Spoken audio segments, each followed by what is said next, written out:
Halo Auto Lovers,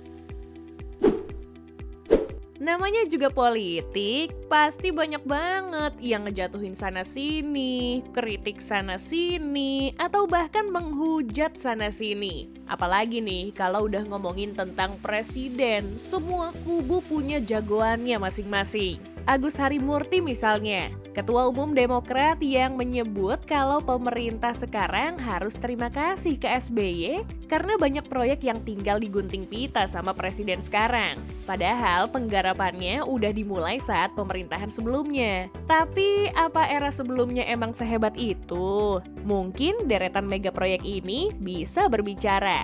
Proyek besar ini udah dinikmati sama masyarakat Surabaya dan Madura, yaitu Jembatan Suramadu.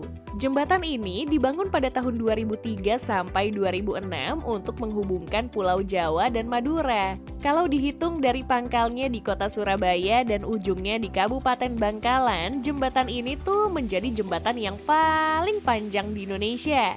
Biasanya kan kalau kita ngelewatin jembatan mah nggak sampai sekilo udah nyampe ujung. Nah, jembatan usulan Soeharto ini panjangnya sampai 5,4 meter. Bukan hal yang mengherankan kalau proyek yang dikerjakan dan diresmikan SBY di tahun 2009 ini sampai memakan biaya hingga 4 triliun rupiah. Walaupun dengan anggaran segitu banyak, yang namanya kendala juga nggak bisa dihindari. Seperti problem pembebasan lahan di masing-masing ujungnya yang nahan pembangunan cukup lama. Tapi dengan hadirnya jembatan ini, membuat masyarakat di sekitarnya bisa lebih produktif berkat akses yang lebih mudah plus ongkos distribusi logistik yang udah bisa lebih ditekan dibanding harus nyebrang Selat Madura kayak dulu. Apalagi Surabaya kan salah satu kota terbesar di Indonesia, termasuk pusat industri pula. Jadinya Madura bakal kena dampaknya juga, sehingga pertumbuhan ekonomi di sana jauh lebih baik dan lebih merata. Tapi kalau dipikir-pikir, jembatan ini kan groundbreaking-nya diprakarsai sama presiden sebelumnya ya. Jadi apa ini masuk kategori gunting pita juga? Apa double standard nih? Membelah lautan aja bisa, gimana kalau cuma di darat? Kecil itu mah. Makanya lelaki kelahiran Pacitan ini pede aja buat bangun tol Cipali. Ya walaupun diselesaikan dan diresmikan sama Jokowi, dia juga punya jasa dalam pembangunan tol ini. Tol yang namanya diambil dari akronim Cikopo dan Palimanan tersebut membentang sejauh 116 km. Kalau sepanjang itu, anggarannya juga pasti nggak kalah fantastis. Dan bener aja, negara harus merogoh kocek dari APBN sebesar 12,56 triliun rupiah. Gak heran sih, apalagi harus ngelewatin pembebasan lahan warga yang dilalui. Udah makan biaya banyak, waktu pembangunannya juga gak sebentar. Tapi di periode sebelumnya, Presiden SBY sudah meresmikan tol baru sih yang menghubungkan antara Cikampek, Purwakarta, dan Padalarang yang disingkat Tol Cipularang. Mulai dibangun di tahun 2003, terus diresmikan di 2 tahun kemudian, tepatnya di tahun 2005. Tol dengan panjang 58,5 km ini memakan biaya sebesar 1,6 triliun rupiah. Selain bebas macet, Presiden ke-6 Republik Indonesia tersebut bilang kalau dampak yang didapatkan dari pembangunan tol ini bisa meningkatkan ekonomi nasional. Suami dari mendiang Ani Yudhoyono tersebut juga menegaskan kalau tanpa infrastruktur memadai, investor nggak akan masuk, kerjasama antar daerah kurang, dan dinamika ekonominya lemah. Makanya dengan adanya tol ini diharapkan dapat bermanfaat bagi masyarakat Indonesia. Bermanfaat sih, bermanfaat ya. Nggak bisa dipungkiri soal itu. Tapi kalian harus hati-hati kalau lewat sini. Soalnya tol ini punya cerita mistis yang berkembang di masyarakat.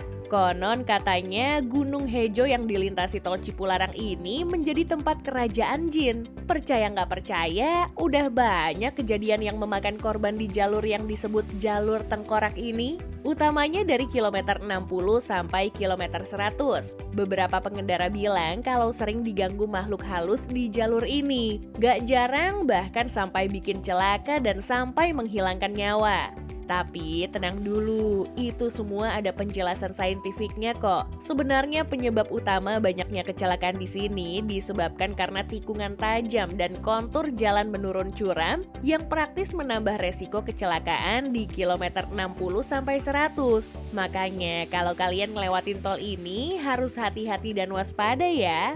Bukan cuma sektor darat yang jadi perhatian putra dari Purnawirawan Angkatan Darat ini, lalu lintas udara juga. Bandara Kuala Namu juga termasuk dalam program Master Plan Percepatan dan Perluasan Pembangunan Ekonomi Indonesia buat ngegantiin Bandara Polonia yang udah tergolong kekecilan kalau dibandingin jumlah penumpang yang datang dan berangkat dari Medan. Apalagi Polonia ini lokasinya di tengah-tengah pemukiman, itu bahaya banget kalau ada kecelakaan pesawat. Makanya Kementerian Pekerjaan Umum bekerja sama dengan Kementerian Perhubungan saat itu yang rela menguras duit APBN sebesar 5,6 triliun rupiah untuk mendanai pembangunan bandara selama 6 tahun. Gak cuma Medan doang kok, Bandara Sultan Hasanuddin Makassar juga punya nasib serupa. Proyek ini berlangsung mulai tahun 2005 hingga 2008, menelan biaya sebesar 2,6 triliun rupiah. Selang beberapa tahun kemudian, Bandara Sepinggan di Balikpapan ikut direnovasi untuk memperbesar kapasitas bandaranya. Dengan dana 2 triliun rupiah, proyek renovasi Sepinggan dimulai di tahun 2011 dan diresmikan langsung oleh Presiden SBY. Sampai sekarang, dua bandara ini sedang dalam proses peningkatan kapasitas untuk percepatan pemindahan ibu kota negara ke Penajam Pasar Utara. Masih di kawasan Kalimantan, Presiden SBY juga membuat tol pertama di bumi Borneo. Tol yang membentang kurang lebih 99 km ini menghubungkan antara Balikpapan dan Samarinda, dua kota terbesar di timur Kalimantan. Anggaran sebesar 9,9 triliun rupiah pun dikucurkan untuk membangun tol ini. Sayangnya pembangunannya memakan waktu yang cukup lama, bahkan melampaui masa jabatan presiden. Sampai-sampai yang ngeresmiin justru Presiden Jokowi. Ya nggak apa-apa deh, intinya kan tolnya bisa bermanfaat buat masyarakat Kalimantan. Emang ya, mantan presiden kita ini menggenjot banget ekonomi di Indonesia. Kawasan ekonomi khusus Mandalika juga menjadi salah satu pilar penting.